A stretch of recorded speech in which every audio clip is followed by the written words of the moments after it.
Hello and welcome back to the vlog. Now you guys know that kind of tune in regularly. We've missed a couple of vlogs, but we're back at it. Well, we haven't stopped being at it, obviously. Now have a look in here. Little Pedro in there. I'm going to just put these down here because it's clean out. It's Friday again. No, it's not going to zoom in because it is a selfie camera. You can see the little guy there.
I want to go in there.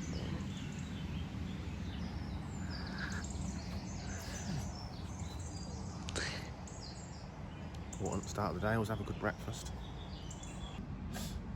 What is going on? It's a school fun day, it's not the end of term, it's in term time. 2-day event, so all the year groups get to attend the fun day of the 2 years. And our job is, it's outdoors. Dry today, great. Probably going to rain most of the day tomorrow, but we'll see, hopefully not.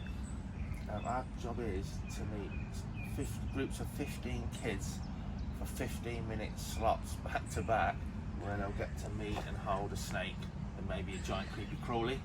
Something like, yeah, just as common as a pretty corn snake. It's not about information as such, it's about fun.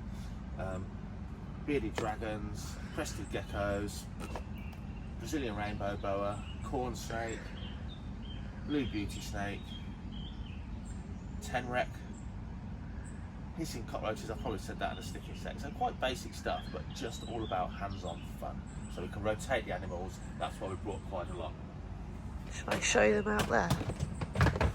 All the competition we have of all the fun things that children are going to want to do, rather than sitting still. I want to go on the bouncy castle. We're here again.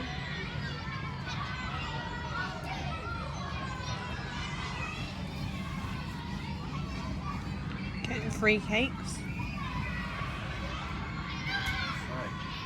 Snail's running away. I'm documenting.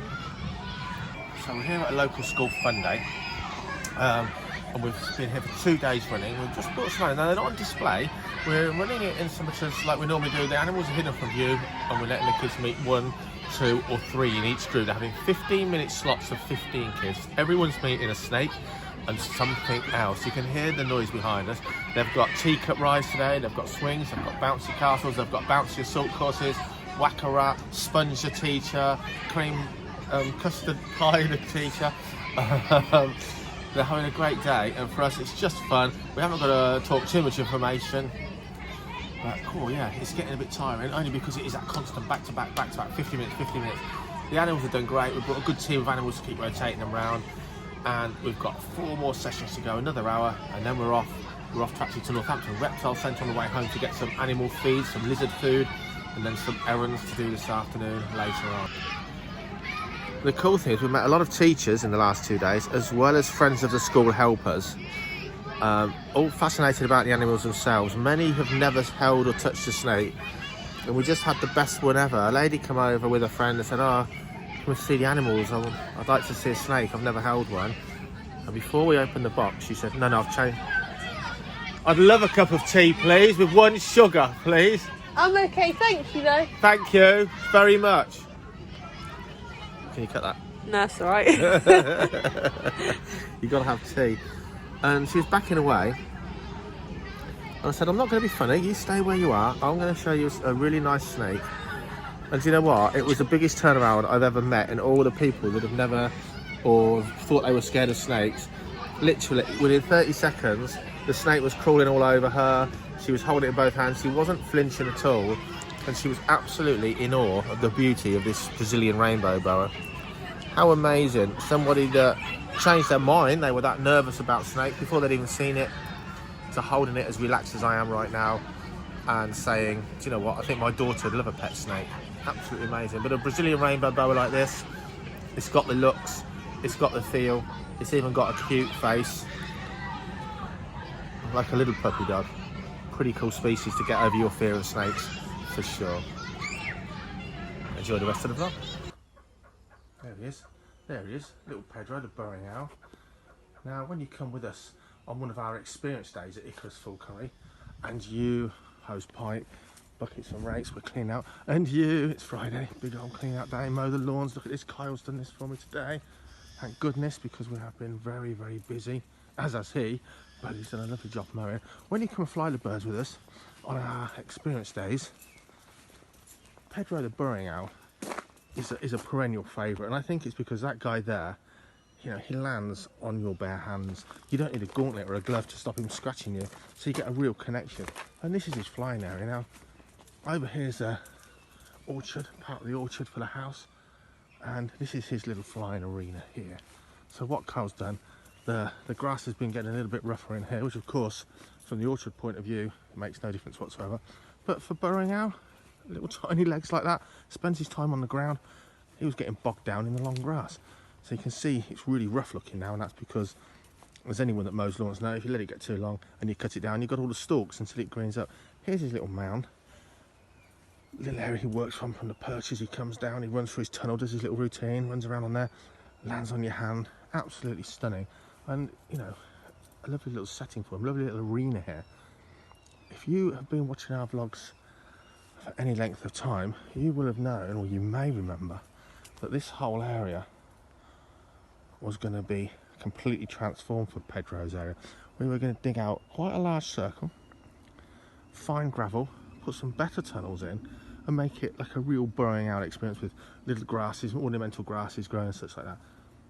Those that have been watching the vlogs will know there's certainly no money or no time for this sort of thing at the moment. We're recovering ourselves now, all is going well, but there's nothing to sort of spend on frivolities. We've got to spend on the stuff that needs doing right now.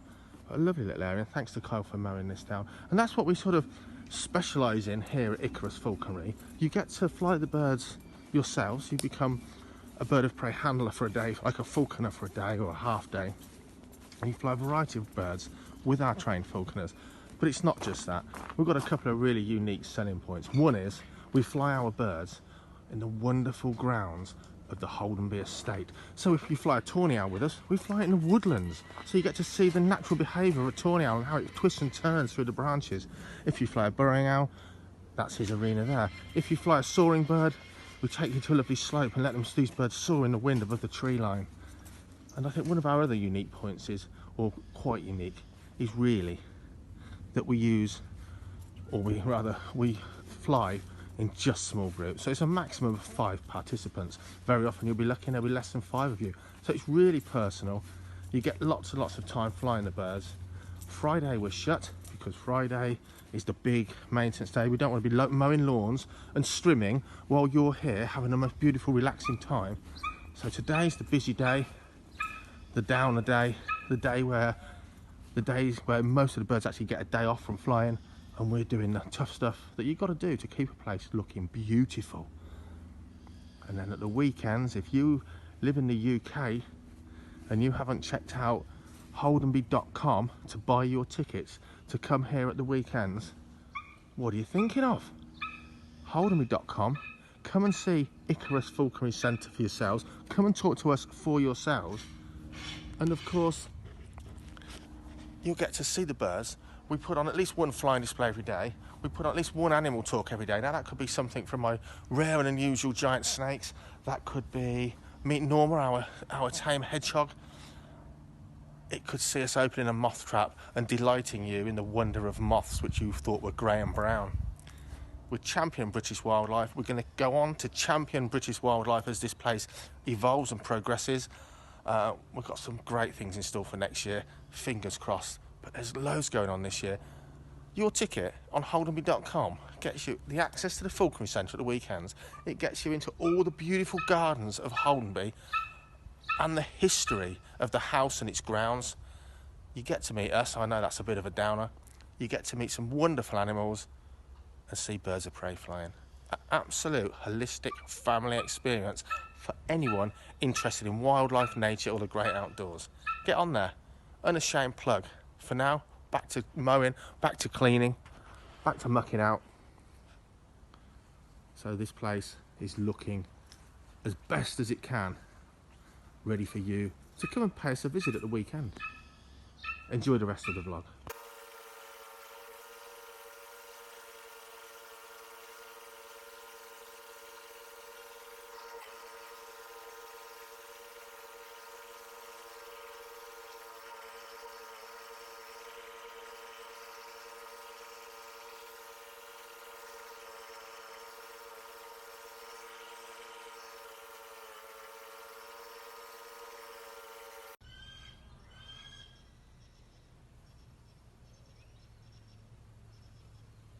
Golden eagle.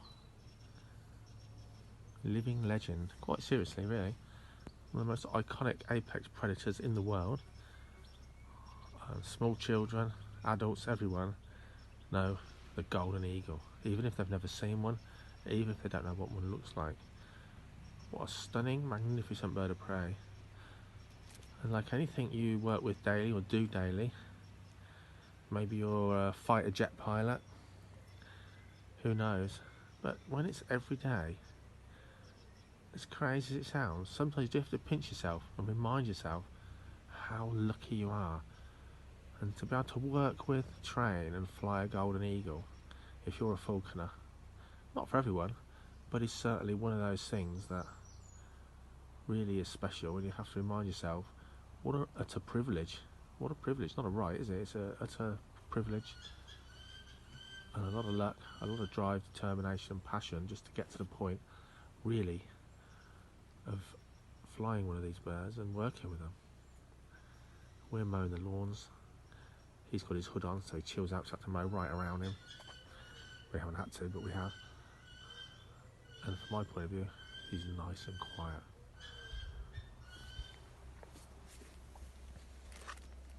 Molting like mad. Oh, they're beautiful little feathers there, look at those. Look at those tiny feathers. They're just molting out now. Have a look at his back.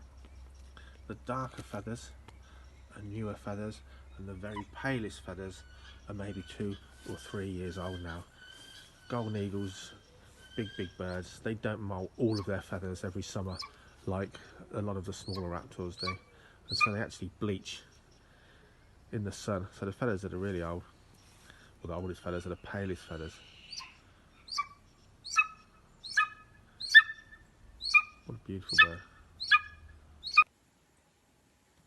So there you go, 18 false water cobra eggs and 2, maybe 3 Pueblo milk snake eggs all today.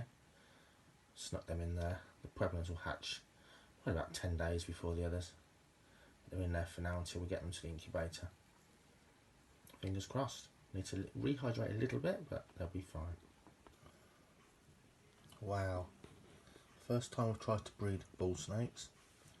Now that is what I call a success. And look at some of the colours.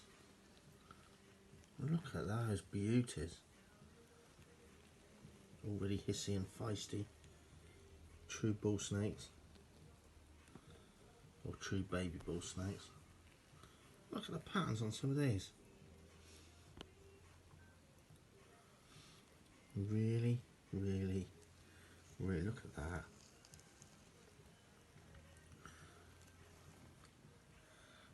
To be quite honest, I wasn't expecting such a variety of morphs. Oh, well chuffed.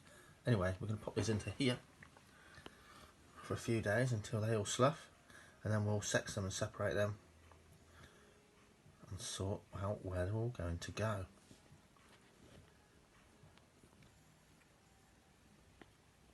All eggs. So we've had today 3 normal Pueblo milk snake eggs and then several duffs. That wasn't repaired and it's still double clutched but very low fertility. This is our big false water cobra. Again, wasn't repaired. She's never double clutched before. This year she decided she's going to lay another clutch. That's retained sperm. It hasn't been mated again since she bred again. And there's a couple of sluggers down there. But to be honest, it's not a bad clutch. So all that's retained sperm. So the female's kept the sperm inside the body and then fertilised another clutch of eggs sometime 2 months after. More than that, she laid the original clutch in the spring. So we're going to get these guys incubated. Now the original clutch actually was the worst clutch I've hatched for success. Nearly all fertile, but about half the clutch died at the point of hatching and never pipped, fully formed. So a bit of a bummer. Let's hope a few of these come out to kind of make up for that.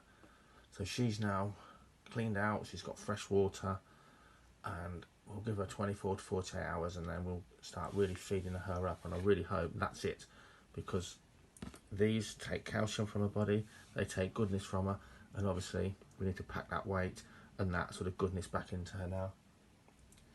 I actually think our second female false water cobra is also going to double clutch. I don't know what's in the air this year, but fingers crossed, all will be well. Certainly a lovely success with the bull snakes yesterday hatching. And let's see how these guys go in about 70 days. I've said it before, newts ones, don't take much notice of them everywhere. But if these were rare birds in the UK, my goodness, they'd be shocking, wouldn't they? Look at the size of them. Cygnets are getting big. Sometimes you have to remember the common stuff can be just as beautiful or as interesting as rare stuff. You just need to stop and take a look.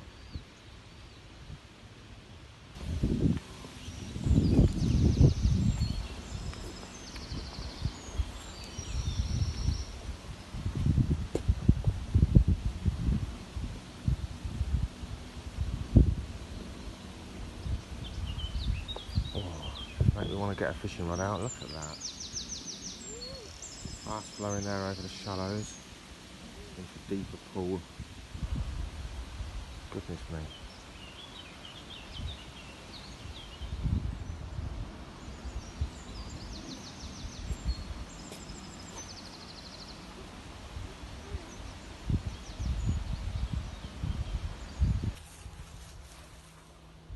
Look at that for a nice view. Down by the river Nen. Neen if you don't know what you're talking about. Absolutely lovely, look at that. And some lovely roach down in there. We've just been watching. The swans. Lovely, mild temperatures. It's not really summer, is it? But it's lovely and mild. The weather is certainly nice enough to be out walking the old doggies. Oh, right, where are you? There they are. Blowing the cobwebs away ahead of decorating the spare room. Ugh. Enjoy the rest of the vlog.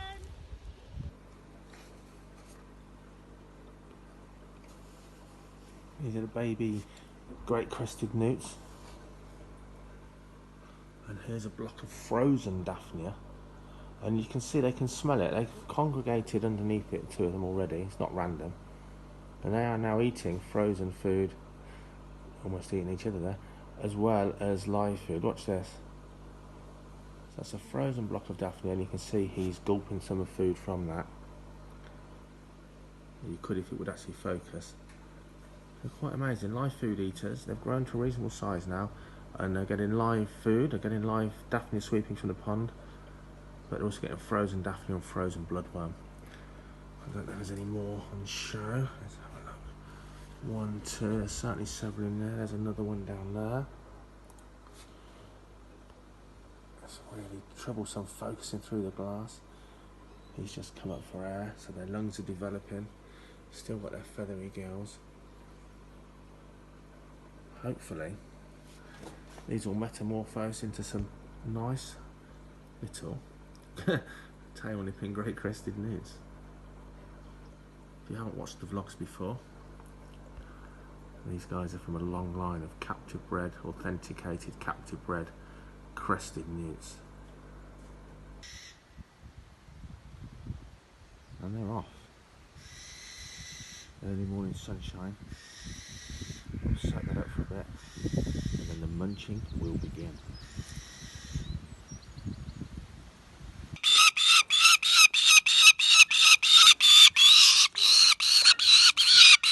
This is the latest addition to Icarus Falconry, part of our teaming up with a lugger project.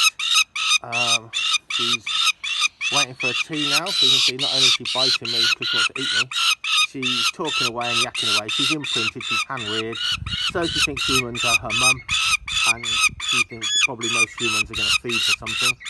She doesn't seem too bothered who. Absolutely beautiful. Probably have to put an elastic band around her nose because we don't want to listen to this. Not really, but it does get a bit wearing. Luckily at the moment, it's just because she's about to have a dinner. So she's about 6 weeks old, she's still growing her feathers, and Jo here at Icarus Falconry is going to be the girl that's training her up. For now, she's just feeding her up, making friends with her, taking her to see things, places she's going to fly, things she's going to meet, and then the training will begin as soon as she's properly fully grown. What a lovely little creature. If only it didn't make that noise. What a classic pose from an arboreal snake. Now Barron's racers actually in some places they live on the ground as well. They're not truly full on arboreal and nothing else, but they've got all the adaptations for life in the trees. Great noses, long rostral scales.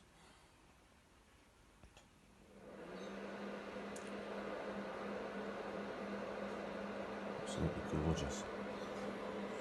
These are our youngsters that are now upgraded into their own vid.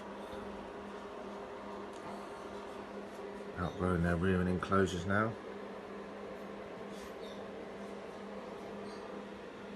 It looks like this guy is waiting for some food. They really are beautiful snakes. Really unusual. Sorry about the heating fan. It's decided to come on. Definitely, just like the blue beauty snakes, definitely a snake for a nice planted out or fake planted setup. You can see there's no light and it's not plugged in. Wrong size fitment, so I've got to pull that out and change that today. They don't need light, there's room lighting, but do you know what? They're just going to look that little bit better with a bit of fluorescent lighting or LED lighting.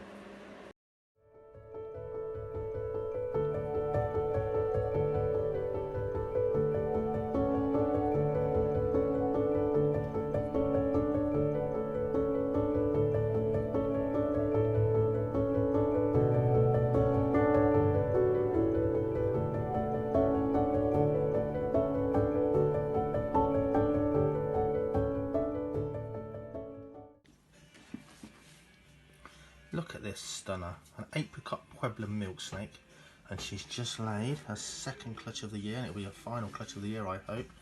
Only wanted to single clutch these guys this year. It does take calcium and nutrients from their bodies that they have to pack back in there. Unfortunately, they do retain sperm and lay a second clutch naturally anyway, often if you don't remate them. But a nice clutch of eggs. Let's have a look how many. You can see her body condition is now quite low. We've got a few eggs. I try not to roll them, they do really need to stay the same way that they were laid. But not a bad clutch. What beautiful babies they will become. Anyway, she could still be laying, so I'm going to leave her alone for a bit longer and double check in a little while. Beautiful. Hope you've enjoyed this week's vlog. All done. It's Saturday morning now. Everything's ready to go. Everything's ready to go. We've unlocked the gates to the public. We've got a great little animal talk later on with some really cute, furry, unusual animals. And every weekend, I have to say, I do like to fly. That guy there, Wurzel. Always nice to see him fly, whatever. And we're probably going to do a talk about the lugger as part of the lugger project. So again, just to let people know the plight of these birds, we've got a lovely young lugger falcon now. Actually, I'll take you and have a look. And we're not going to fly this bird. Joe's just started his training this week. His training's ongoing. He's an imprint, so his training's sort of, he's been trained as he grows up. He's only a little bit of food there. I don't know if you can see him. There he is. I can't zoom in. Oh my goodness. There she is. There she is there. And we're going to do a little bit of a talk about the luggers and what Project Lugger's doing to try and help these guys in the wild in Pakistan and India. And what can people do here in England? What can our guests do today? Well, to be honest, they can spend a couple of quid on a wristband in support of the Lugger project, which is going to the Lugger project. So I think it's nice. It's something that, although it is in another country, and I really want to champion British wildlife, it is in another country, another part of the world, but it's something that we can do to help. And to be honest, a couple of pounds is nothing for anybody. It really isn't nowadays, is it? A couple of pounds just to show a bit of support, a bit of awareness, and that goes in to help the Lugger project here in the UK and around the world, and where they come from. The tortoises are out there. Look at these guys. They're foraging, having a treat today. Very special treat. Bit of banana. Not something they want lots of in their diet, but they do like a little bit of a treat now and again. And so it goes. And tomorrow will be another day, and we'll be open tomorrow. But look at this. Enjoy the peace before everyone turns up. Icarus Falconry. Absolutely beautiful. Hope you've enjoyed this week's vlog. We'll see you next time. Have a lovely week.